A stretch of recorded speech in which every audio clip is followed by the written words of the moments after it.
welcome to the Devil's Hour podcast, where we welcome the little devils in our heads and explore the depths of our minds at the break of dawn. I am your host, Mao. Hi everyone and welcome to the pilot episode of our podcast. For today's episode, we will introduce to you what Devil's Hour podcast is. Pero bago yun, meron muna tayong dalawang tanong na sasagutin. First, what is Devil's Hour? And second, why do people stay up till the Devil's Hour?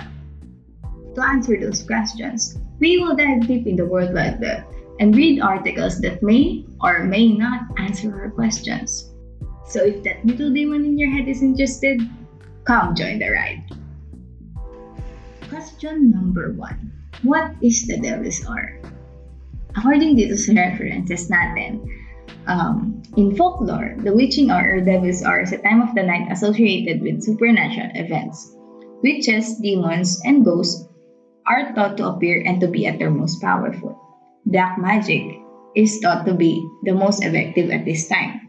In Western Christian tradition, the hour between 3 and 4 a.m. was considered a period of peak supernatural activity due to the absence of prayers in the canonical hours during this period. Women caught outside without sufficient reason during this time were sometimes executed on suspicion of witchcraft. The phrase, witching hour, was first recorded in 1973. So, sinasabi dito sa first reference natin na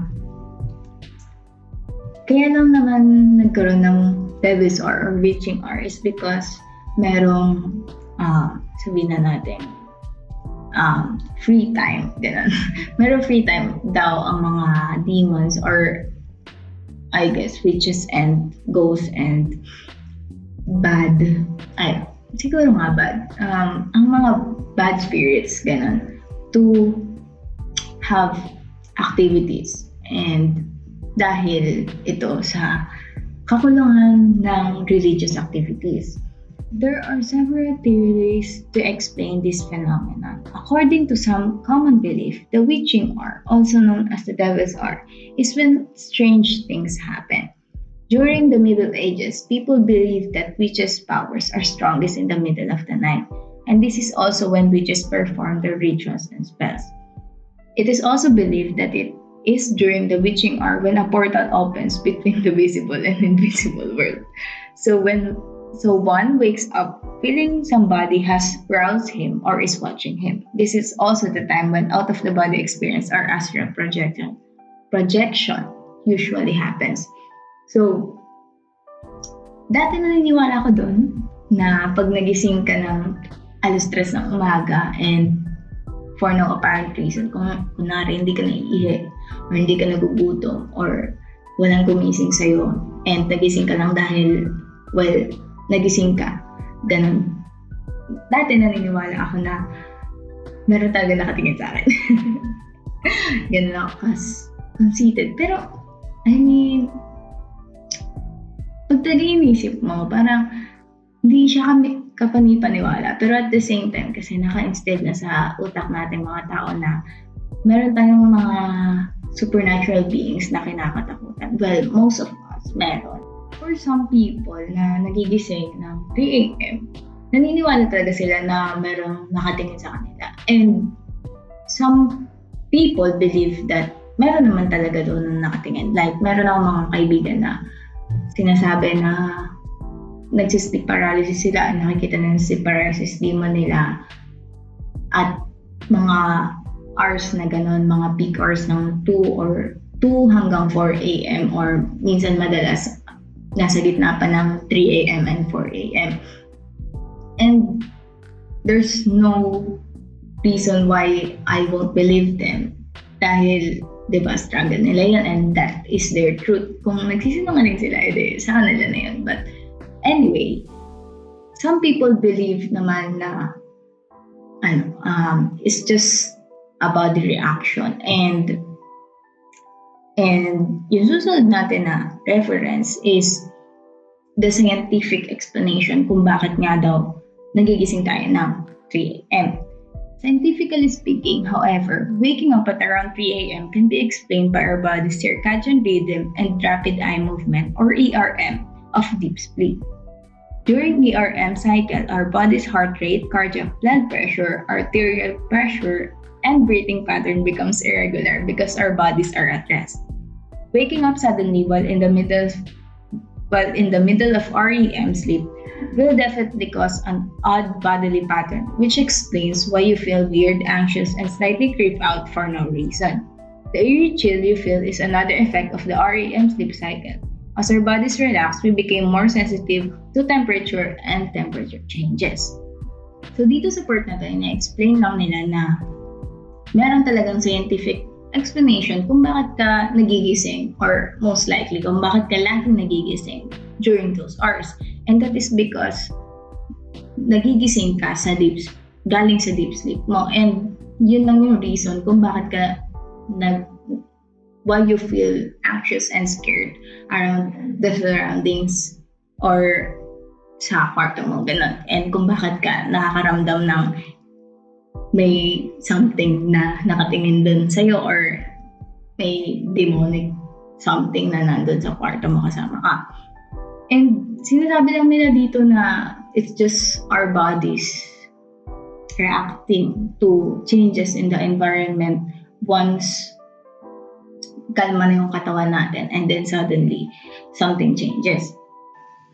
So I guess in that regard, hindi naman na talaga importante kung ano talaga yung reason behind the devil's hour and its existence. Kasi in one hand, meron mga naniniwala na it is a time where supernatural events and powers are heightened, while in the other, it's just people believing that it is their body reacting to getting out of deep sleep.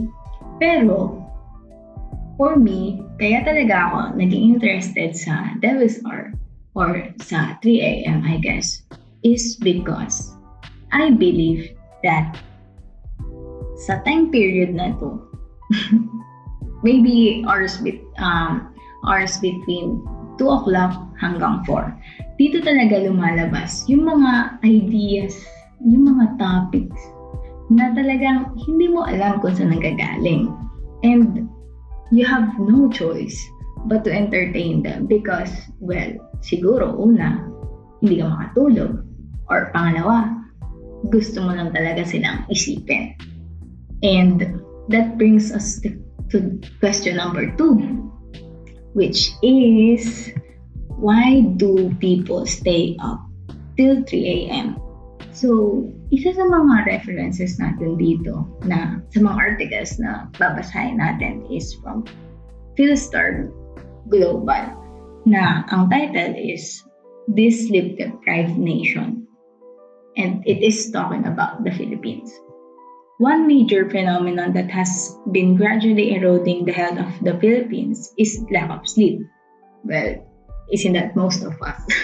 I mean, siguro at this day and age naman, halos lahat na sa atin, and maybe hindi lang sa generation namin and hindi lang sa mga ka-age group ko. Pero I think it is common na meron talagang mga nagpupuyat and for no apparent reason.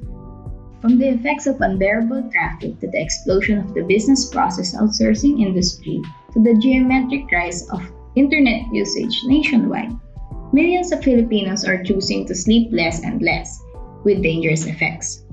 We seem to think that staying awake to finish work is the lesser evil. It isn't. It is a danger we have to address, and soon. So, dito sa article na pinublish siya, Philstar Global, sinasabi lang nila na yung mga Pilipino daw ay, let's say, sleep deprived. Yun. Ang mga Pilipino daw ay sleep deprived dahil mas pinipili nilang magtrabaho na lang sa mga oras na dapat natutulog sila. And sa kabuuan ng article, nagbigay sila ng mga studies na nagsasabi kung bakit daw mas kailangan natin matulog. And I think tama nga naman na kailangan din natin matulog sa buhay natin, di ba? And I guess hindi lang tayo dapat trabaho ng trabaho. Pero we have to take in consideration that some people did not choose to be in that position. And merong mga tao na hindi naman nila gusto na magpuyat hanggang mga ganong oras or hindi matulog at all. But it is just what the circumstances gave them. And I think we have to take in the fact that merong isang article and isang study na nagsasabi na the Philippines does not sleep at all. The economic or the workers ang mga Filipino workers daw ay hindi natutulog. And merong data na nagsasabi na 5 million workers from the Philippines are awake sa mga oras ng 12 a.m. hanggang 3 a.m. in comparison sa mga workers ng countries like Bangladesh, the US, and some other countries na nag-hold lang ng 1 million to 3 million workers sa mga oras na yon.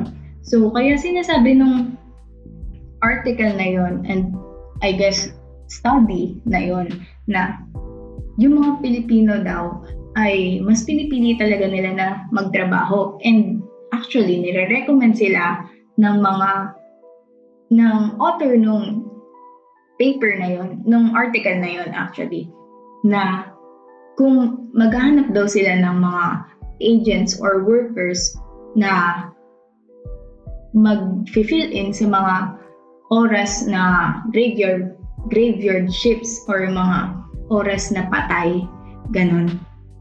Mas piliin na lang daw nilang mag-hire ng mga galing sa Filipino or ng mga Filipino accounts. And nung nabasa ko yun, parang nagulat ako kasi parang talagang nandun na tayo sa point. I mean, matagal na yung paper na yun actually. And nagulat lang ako kasi parang nandun na yung Pilipinas sa point na tayo yung pinakamataas na number ng workers sa mga ganong oras. And grabe yung numbers kasi talagang makikita mo kung ano yung pinagkaiba ng number ng Filipino workers sa mga ibang countries. And I think tama yung author nun na sinabi niya na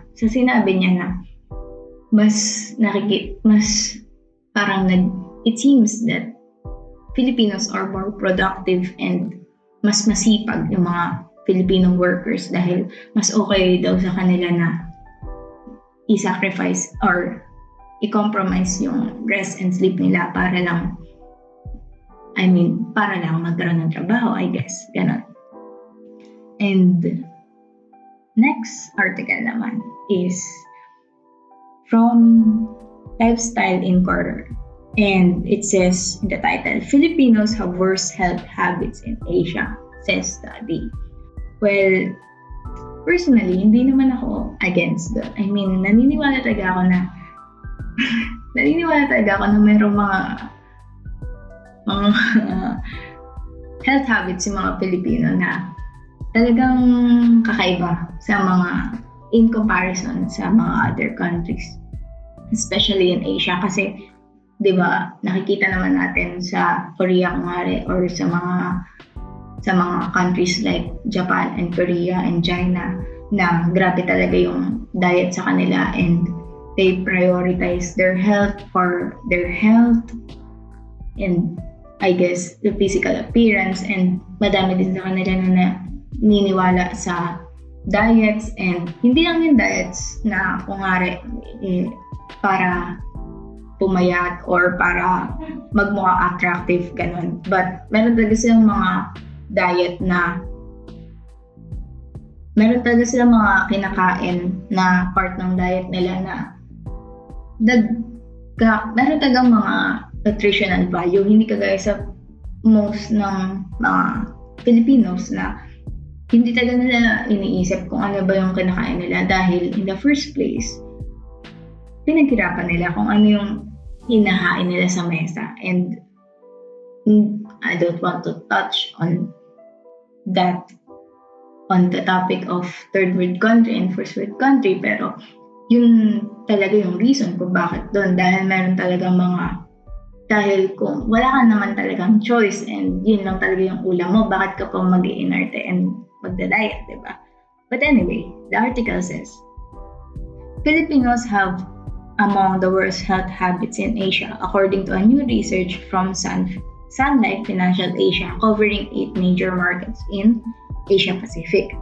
The study showed that about half of Filipinos sleep less than 6 hours a day, the highest in the region, with 45% admitting to unhealthy eating habits, also the highest in the region. Over 60% of Filipinos also said they have not been exercising regularly, exceeding the regional average of 56% and almost at the same level as Hong Kong, Thailand, and Malaysia. The Sun Life Financial Asia Health Index, a regional report that covered the Philippines, China, Hong Kong, Indonesia, Malaysia, Vietnam, Singapore, and Thailand, likewise showed that Filipinos had the highest levels of family history of chronic illness, 19% versus the average of 13%. They also scored highest in terms of largely preventable health conditions experienced by family members such as diabetes and heart disease. But Filipinos also showed the highest motivation to attain and maintain a healthy lifestyle with a score of 86.8 on the Asia Health Index, which measures attitudes, perceptions, and behavior relating to health, lifestyle priorities, healthcare access, and personal finances, outpacing the region's average of 80.1. While people want to make changes in areas of their lives that are largely within their control, such as exercise, nutrition, and stress management, that desire hasn't yet been successfully translated into action that leads to sustained behavior change. Perhaps one reason behind the wide gap between knowledge and action is that Filipinos are the most positive about their physical health, 77% versus 62% of the region, and mental health, 81% of 64%. They also outperformed the region when it came to relationship with family, level of happiness, and level of energy. And I guess that's one thing to be proud of, na out of these 8 Asian countries, nandun tayo sa pinamataas when it comes with relationships with family and level of happiness. Kasi, level of happiness and level of energy is something to be proud of. The Sun Life Asia Health Index was based on the findings of a survey conducted between August 1 and September 11, 2014 among 5,000 middle-income Asians from the Philippines, Hong Kong. Okay, I guess. Okay, that's why. Middle-income Asians from the Philippines, Hong Kong. Okay, sige. Age 25 and 55. Filipinos said their main barriers to living a healthy and active life were lack of health-related activities that interested them and dearth of good sports and recreational facilities. For the region, the main reasons cited for failure to lead a healthier lifestyle were lack of time due to work, lack of motivation, and distractions such as watching TV and surfing the net. I'm a bit skeptical about that. Kasi, first of all, the sample, kung saan sila nag-base na mga information or kung sino yung mga na-interview nila is middle-income Filipinos and Asians. And that does not, I don't think that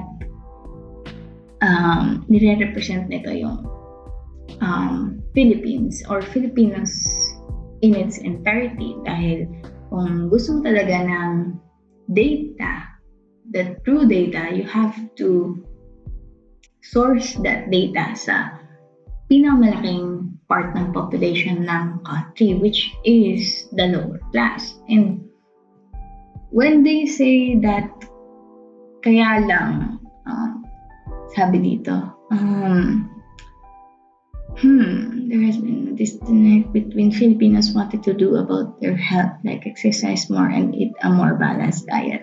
Like, I mean, siguro sa akin lang, as a Filipino, I guess, ako middle class ako. Siguro, I would like to assure, sige, sabihin na natin nasa middle class ako. But, to gather data sa mga middle part of the middle class, or middle upper class even, in a country that suffers worse health habits talaga, and not gather data sa mga malaking part ng population natin, which is the lower class of our country, is a bit skeptical. Kasi sabi dito kasi parang meron daw silang struggles between a disconnect of exercise and eating a balanced diet, which is a bit absurd to think na ganun yung perception sa mga Filipinos, kasi most ng population ng mga Filipino ay hindi naman talaga iniisip kung ano yung nakahain sa lamesa nila, dahil yun lang yung mahahain sa lamesa nila for that day or for that meal. And hindi na sila, hindi mo na masasabi kung kakain ka pa ba ulit. So, bakit ka pa magre-reklamo?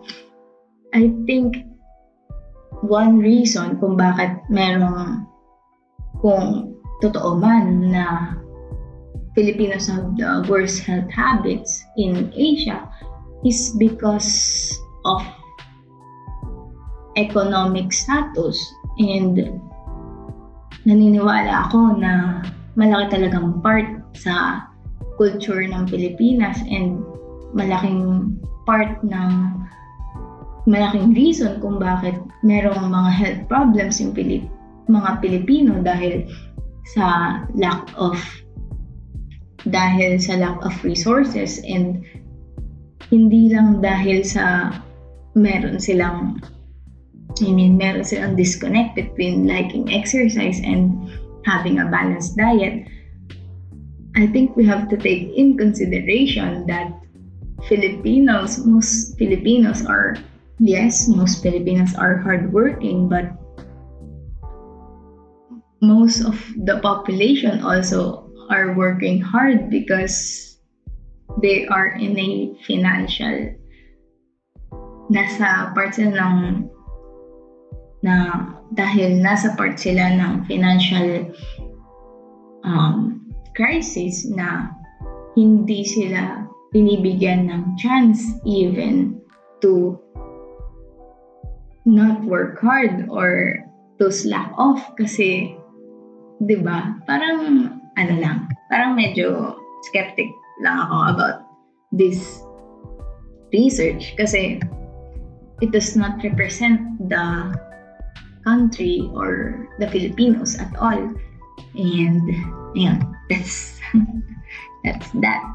Personally, I stay up till 3 a.m. because I like to think of things na on a regular time siguro hindi ko i-entertain, but these are not just parang mga dark thoughts or something ganun. It's all randomness and the things that you would like to think kapag wala ka lang magawa, or kung there are shower thoughts which are absurd and you just thought of it sa shower, pero merong mga 3 a.m. thoughts na hindi siya entirely dark but you entertain them anyway because they have sense, and naniniwala talaga ako na minsan hindi ko talaga naiisip yung mga ganang bagay unless it's 3 a.m.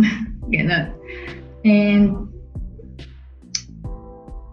And that is the reason kung bakit namin ginawa itong Devil's Hour podcast. Nagsimula lang talaga itong idea na to ng podcast na to because I personally want to talk about my 3 a.m. thoughts, and it's not just about the mental health stuff and all of that, but the unconventional things and topics na and ideas for a video na naiisip ko tuwing 3 a.m. and I don't know, I think that kapag inopen up ko to someone in a 3 a.m. conversation, we will really enjoy that conversation, and I want to and I want to try and simulate, I guess, and simulate that kind of environment and scene in this podcast.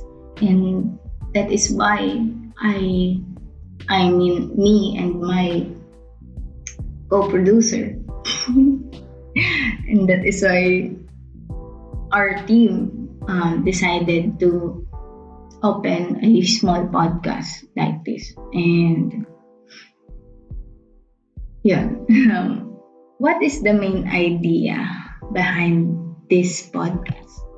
Well,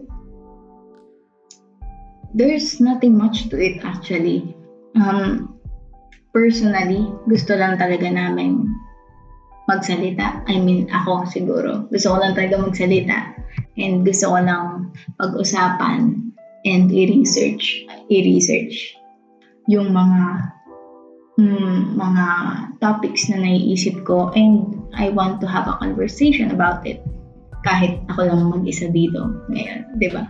The main idea of this podcast is just random shit, and that's about it.